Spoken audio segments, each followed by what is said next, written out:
Hello বন্ধুরা, নমস্কার। আমি শঙ্কর।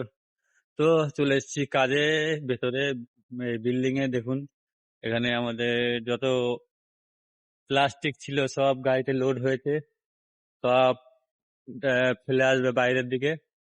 দেখুন 2 ট্রলি ভরে গেছে একদম। দেখুন কত এত কাচরা ছিল ভেতরে, তো সব আস্তে আস্তে পরিষ্কার করছে। আর এখানটায়ও আরো আছে, দেখুন এখানে পুরো ঢেরি লেগে আছে, এখান থেকে লোডিং হচ্ছে আর ফেলে আসছে বাইরের দিকে। তো বন্ধুরা, তো এইরকম কত, এখানে একটু আগুন পড়লেই জ্বলে যেতে পারে, তো রাখাটা ঠিক না। তো বন্ধুরা, এই যে দেখুন এখানে এই পোস্টগুলো, এই পোস্টগুলোকে এরকম করে লাইন লাইন করে খাড়া করতে হচ্ছে।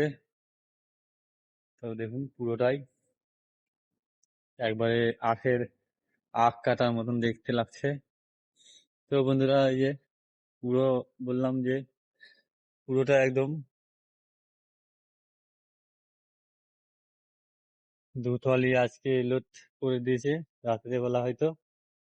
তো ওটাকে আজকে ফেলে এসে আরো ঢেরি লেগেছে এখানে, মানে ওই যে যেমন করে গ্রাম এলাকায় যেমন করে ওই পাতাগুলোকে ঢেরি করে রাখে, অমনি করে এখানে রেখেছে। তো বন্ধুরা, সবাই ভালো থাকেন, সুস্থ থাকেন, আর নিজের আশেপাশেটা পরিষ্কার পরিচ্ছন্ন রাখেন। তো এইভাবেই একটি ভালো জীবন তৈরি করেন। তো ভালো থাকেন, সুস্থ থাকেন।